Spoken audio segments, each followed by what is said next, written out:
5 motivos por que a interpretação dos 7 papas não é bíblica. Quer saber mais? Então fique até o final e confira 5 segredos revelados.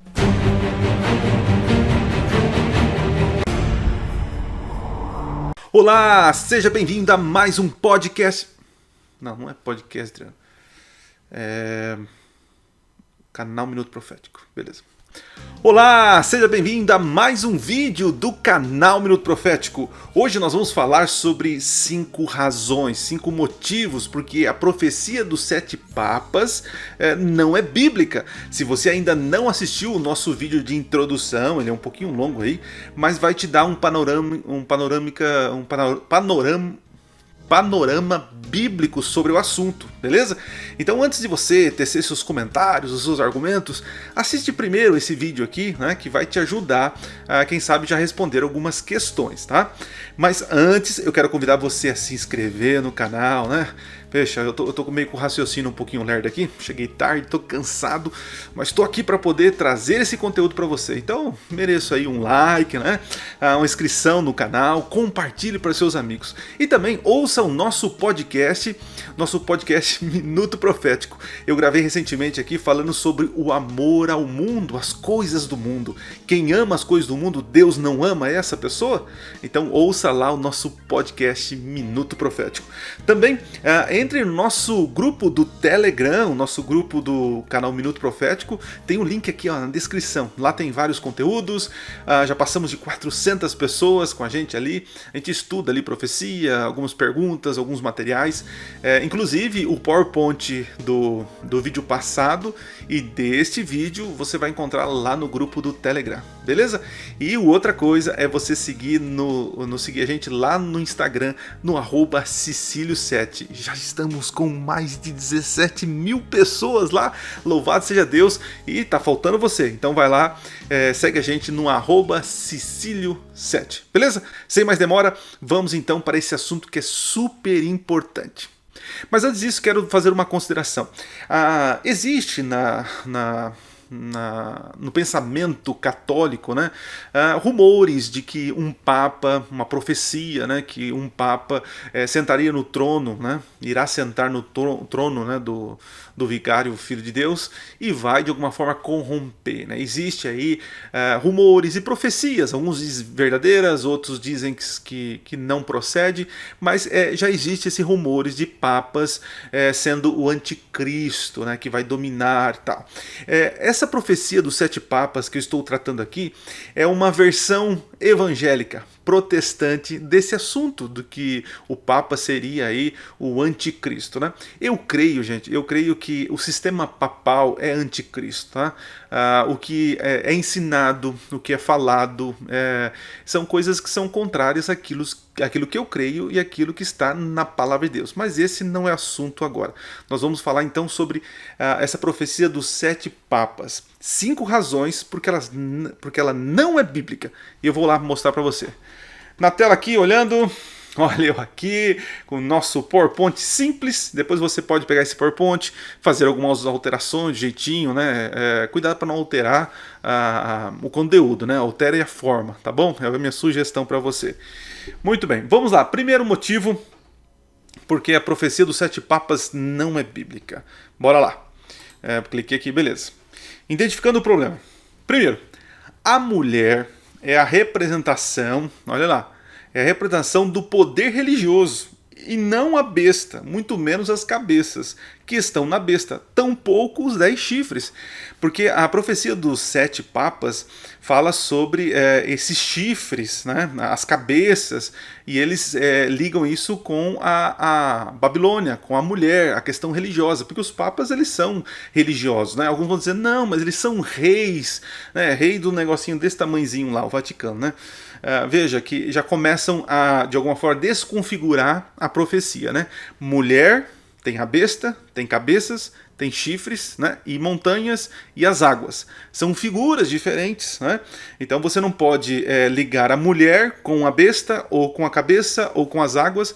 Mulher é mulher, besta é besta, chifre é chifre, ok? Então, para você entender. Olha lá. Na profecia diz o seguinte: na sua fronte achava-se escrito um nome. um mistério, Babilônia, a grande, a mãe das meretrizes e das abominações da terra. Então vi a mulher embriagada com o sangue dos santos e com o sangue das testemunhas de Jesus. E quando vi, admirei-me com grande espanto. A mulher que viste, né, João vai falar aqui, é a grande cidade que domina sobre os reis da terra. Então a mulher está falando que é a grande cidade, Babilônia, a Roma, mas não são os papas, os reis. Entende a diferença? Mulher é o sistema religioso. Se os papas tivessem alguma importância nessa profecia, estaria ligado na mulher, não na besta. Percebe a confusão aí? Então esse é o primeiro motivo aí. Vamos para o segundo, rapidinho? Segundo motivo. As 7 cabeças são 7 montes. Está bem claro lá. E são também 7 reis. E não líderes religiosos ou papas. Isso é inferir argumentos que não são bíblicos, né? É inferir algo no texto. O texto já está dizendo que as cabeças são 7 montes e são também 7 reis. Então você percebe que existe um paralelo de cabeças aqui e também montes e reis. Há um paralelo, né? É como se fosse uma redundância de informação, mas a profecia dos 7 papas vão, de alguma forma, diferenciar os dois, né? Que os montes aqui e os reis, existe uma diferença. Mas olha interessante, ó. Aqui está o sentido, diz Apocalipse 17, né? O que tem sabedoria. As 7 cabeças são 7 montes, nos quais a mulher está sentada. Olha lá, a mulher está sentada onde? Nos 7 montes, que também são reis. Então, além de estar sentado no monte, estão sentados nos reis, dos quais caíram 5. Um existe e o outro ainda não chegou. E quando chegar, tem que durar pouco. Essa relação que eles fazem aí com relação aos papas, né? Que um ia durar pouco, depois outro vem e tal. Mas nós temos um problema muito sério quando a gente não interpreta os montes aqui, os reis, como reinos, né? Qual seria? Então vamos lá, presta atenção aqui, tá bom? Presta atenção. A palavra Horus em Apocalipse 17 significa montanha, né? Monte, e não mera colina, como as pessoas querem dizer, né? Que lá em Roma tem as 7 colinas, né? Mas vamos supor que seja literal essas colinas, as 7, né? Olha interessante. Assim, João estava falando de impérios, e não de Roma e seus líderes, tá? Montanha, na Bíblia, os textos apontam como sendo reis e reinos, né? E não líderes religiosos. Entende? A própria expressão 5 caíram, né, do texto aqui em cima, 5 caíram, né? Combina mais com reinos sequenciais do que com montes. Então, se for literalmente colina, 7 colinas, como entender? Como explicar que as colinas de Roma caíram uma após a outra? Vocês estão entendendo? Então, associar esses 7 montes aí como colinas de Roma de uma forma, entender de forma literal. O texto não está tratando de montes literais, mas é uma correspondência para reinos. Então veja como é uma forçação de barra querer dizer que esses montes são 7 papas, que 5 caíram, o outro vai durar pouco, tal. Não tem nada a ver. Isso é um contexto histórico, ele já explica, né? O contexto histórico já é mais efetivo na profecia. São reinos que caíram, né, sucessivamente, né? Na Bíblia, montes representam reinos e impérios. Se você colocar papas e líderes religiosos nesse lugar, você está indo contra toda a teologia passada, né? É rasgar a Bíblia, é rasgar Jeremias, é rasgar Daniel. Nós não podemos fazer isso, né? E não governantes individuais. João não se limita à geografia, ele apresenta escatologia. Então, esse é o segundo argumento, a segunda razão porque a profecia dos 7 papas não é bíblica, porque está ferindo um princípio de interpretação básica do livro de Jeremias, de Daniel e do próprio Apocalipse. Tá? Vamos para o segundo texto então? Vamos lá? Outro. O início da contagem, olha só. O início da contagem dos papas, começando em 1929, como muitos falam, né? Como a completa cura do poder romano, é equivocada. Por que equivocada, pastor? Porque veja, o texto diz que há uma cura, mas é uma cura completa, né? No caso aqui, ó, não houve cura na ferida mortal em 1929. Apesar de Roma poder agora governar num espaço pequeno, ter alguma autoridade agora, não quer dizer que ela houve a cura. Porque o texto é muito claro em dizer o seguinte, ó: e viu uma das suas cabeças como ferida de morte. Nós cremos que isso aconteceu em 1798, quando Roma perde seus poderes políticos, né? E quando que ela vai ser curada? Quando devolver a ela todo o poder que foi retirado dela, né? E a sua chaga mortal foi curada. Mas olha interessante, quando é curado, o que o texto diz? Toda a terra se maravilhou após a besta. Então diga para mim, hoje todo mundo se maravilha com o poder romano e segue o poder romano? Não, não chegou esse momento. Não foi feita a cura total disso, tá? Isso não aconteceu. A data de 1929, portanto, não tem qualquer valor interpretativo. Posso dar um valor nisso? Posso dar um começo, mas já existiam negociações anterior ao Tratado de Latrão, tá bom? Então cuidado para marcar essa data como algo importante na profecia. Não é. É apenas um evento que está contribuindo para uma cura, mas não é a cura, tá? Quem diz isso tá equivocado, tá indo contra o próprio texto bíblico. Beleza? Vamos então para o quarta razão. As somas dos papas não se encaixam como pretendem os defensores dessa interpretação. Como assim, pastor? Não, então tá. Se a cura aconteceu em 1929, então se contam 7 papas. É assim, né? Que eles dizem. Então vamos lá. Começando lá. Primeiro papa aí, temos aí o Papa Pio XI. Tá aqui o período dele. Depois veio o Papa Pio XII. Tá aqui. Depois nós temos o João 23, tá aqui o período dele. Depois nós temos o Paulo VI, aqui o período. Um outro que durou pouquinho tempo, né? O João Paulo I. Olha só, João Paulo I, 33 dias, né? 33 dias. Depois veio aí o João Paulo II, né? Eu lembro muito desse Papa aqui quando era moleque, né? Muito bem, muito bonzinho e tal, né? Ok. Depois veio um que é cara brava, né? O Ratzinger, né? O Bento XVI, né? De 2005 a 2013. Mas espera aí, já deram 7 papas. Mas espera aí, tá, mas não tem 8, né? Porque existe o 8, é o Francisco, né? O Francisco que assumiu em 2013. Mas o que acontece? São 8, não são 7. A profecia não dizia 7. As pessoas que interpretam essa profecia colocando papas não seriam 7, mas temos 8.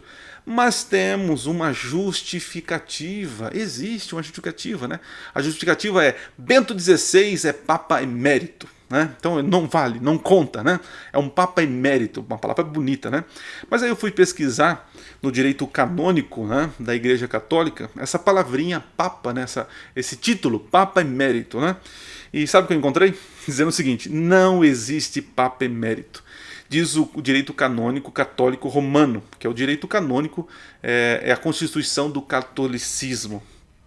A constituição da Igreja Católica Romana diz: não há Papa emérito. Só tem duas formas de não ter mais Papa, né? Depois de eleito, ou pela morte ou pela renúncia. E foi o que aconteceu com Bento XVI. Não adianta vocês colocarem crenças na doutrina de outras pessoas, né? No direito canônico católico não existe Papa emérito. Então ele foi um Papa, né? Ele contou como o 7º Papa, ele renunciou, aí entrou o 8º.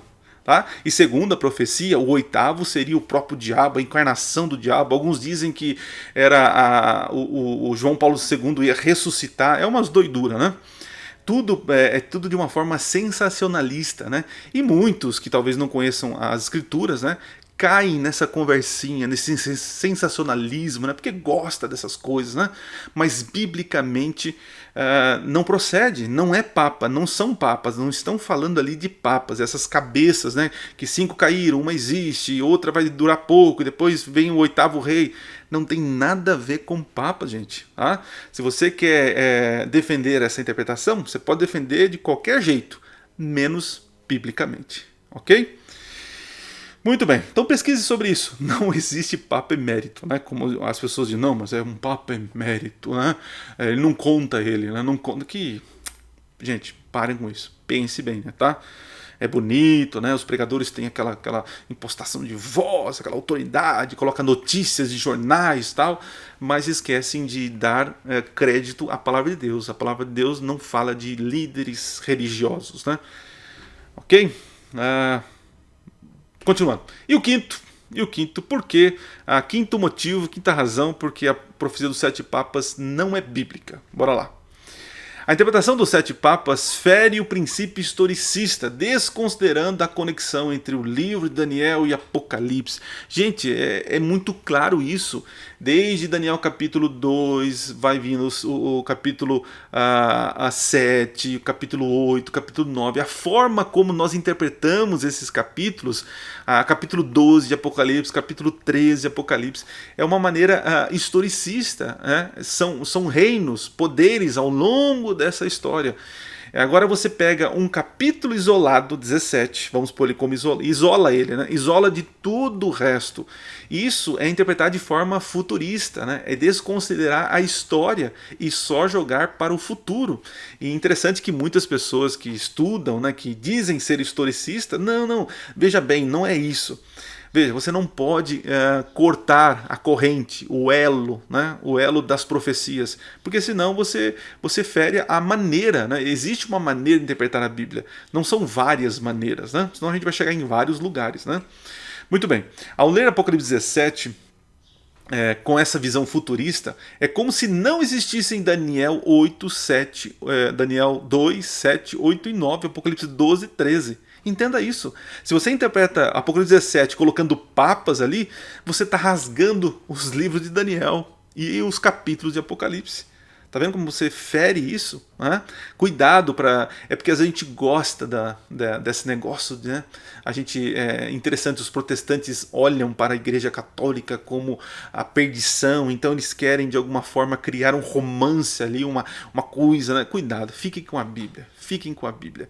Nós sabemos que o poder romano não é o poder romano biblicamente é falso. É falso. Mas não precisa agora ficar forçando a barra e inventando historinha, tá bom? Cuidado. O que mais? O Apocalipse 17, a besta de 7 cabeças e 10 chifres, não pode ser desconectada do fluxo da história. Ok? Cuidado para isolar o texto. E por último aqui, temos que interpretar as 7 cabeças usando o critério historicista de todas as outras profecias relacionadas. Veja, Daniel não é a chave, não é assim que a gente prega? Daniel não é a chave para abrir as profecias de Daniel? Então tudo está ligado, de Gênesis a Apocalipse. É uma maneira de interpretar a Bíblia. Agora eu chego no capítulo de Apocalipse e agora eu começo a ligar colinas, e outra, como que a mulher está sentada literalmente, porque se você coloca reis ali, literalmente pessoas e líderes, você tem que literalizar também a interpretação de tudo ali, né? Tá vendo a Babilônia que você acaba causando, literalizando aquilo que é simbólico e simbolizando aquilo que é literal? Tome cuidado com isso, tá? Muito bem, aí vem as conclusões, né? A mulher é a representação do poder religioso e não a besta, muito menos as cabeças que estão na besta. Tão poucos 10 chifres. Isso é outra coisa, outra coisa. Tá vendo como as pessoas misturam? O poder religioso é a mulher. Então, se tivesse papas, teria que estar na mulher, não na besta. Entendeu? Continuando. As 7 cabeças são 7 montes e são também 7 reis e não líderes religiosos ou papas. Nunca interpretamos assim a Bíblia, desde Daniel ou desde Gênesis. Entenda isso, que montes e reis são reinos, é claro que existem um líder que governa esse reino, né? Mas está mais ligado a poderes políticos, sociais do que religiosos. É assim em toda a história. São poderes civis que se unem à religião, não da religião para a questão social, política. Percebe o equívoco aí? O que mais? O início da contagem dos papas, começando em 1929, com uma completa cura do poder romano, é equivocada. Tá? Cuidado em usar essa data aqui para dizer que ali houve uma cura. Não houve, porque Apocalipse diz que quando houver uma cura, toda a terra vai se maravilhar e vão adorar a besta e a sua imagem. Isso não aconteceu. Então, 1929 pode ter uma certa Em referência, sim, né? Porque a igreja tendo parte do seu poder político devolvido, mas não completo. Cuidado. Outra coisa, a soma dos papas não se encaixam como pretendem os defensores dessa interpretação. Não cai nessa conversinha de papa emérito. Não existe papa emérito. Bento XVI, ele foi considerado um papa, foi o sétimo, se formos contar, depois de 1929. Tá bom? E agora nós estamos já no oitavo. E segundo a interpretação que havia antes de Bento XVI, o oitavo ou seria o próprio diabo encarnado, ou seria a ressurreição de João Paulo II. E é o Chico que está ali. Tá bom? Tá vendo aí? Agora vocês têm que ficar reinventando a história, achando o Papa emérito para poder considerar o Francisco como o sétimo. Cuidado, gente. Cuidado. Tá? E, por último, a interpretação dos sete papas fere o princípio historicista, desconsiderando a conexão entre o livro de Daniel e Apocalipse. É simples assim.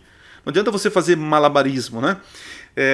Veja, tudo que eu estou dizendo aqui é dentro de uma bolha historicista. Os preteristas vão dizer outras coisas, né? Que aconteceu isso com o Império de Roma, com os imperadores. Os futuristas vão dizer que isso aplica realmente ao futuro, que está ligado aos papas, né? Existem outras interpretações futuristas, mas não tente misturar preterismo, futurismo e historicismo. Não misture isso, né?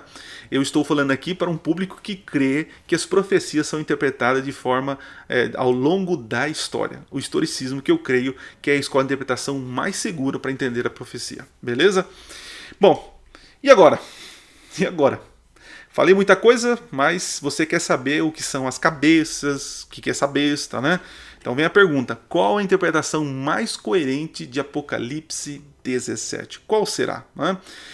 E isso é um convite para um próximo vídeo, onde eu vou agora tentar mostrar para vocês o que significa esses 5 caíram, um existe, um vai durar pouco, o que são as cabeças, o que são os chifres. Então eu vou trazer para você as possíveis interpretações segundo a escola de interpretação historicista. Tá bom? Bom, não esqueça de assistir o nosso último vídeo que falamos sobre esse tema, uma introdução, isso vai ajudar demais, tá? Ouça o nosso podcast, se inscreve no canal, compartilha, tá bom? Porque deu trabalho aí para fazer esse vídeo para você. Se você quer o material, entra lá no grupo do Telegram, tá? E você vai ter o PowerPoint, beleza? Um abraço para vocês, eu vou descansar agora porque eu tô cansado, né? Mereço dormir, né? Um forte abraço e, se possível, se Deus assim permitir, nos vemos aí na próxima semana. E não se esqueça, Minuto Profético. Nunca foi tão fácil estudar profecias. Valeu, gente.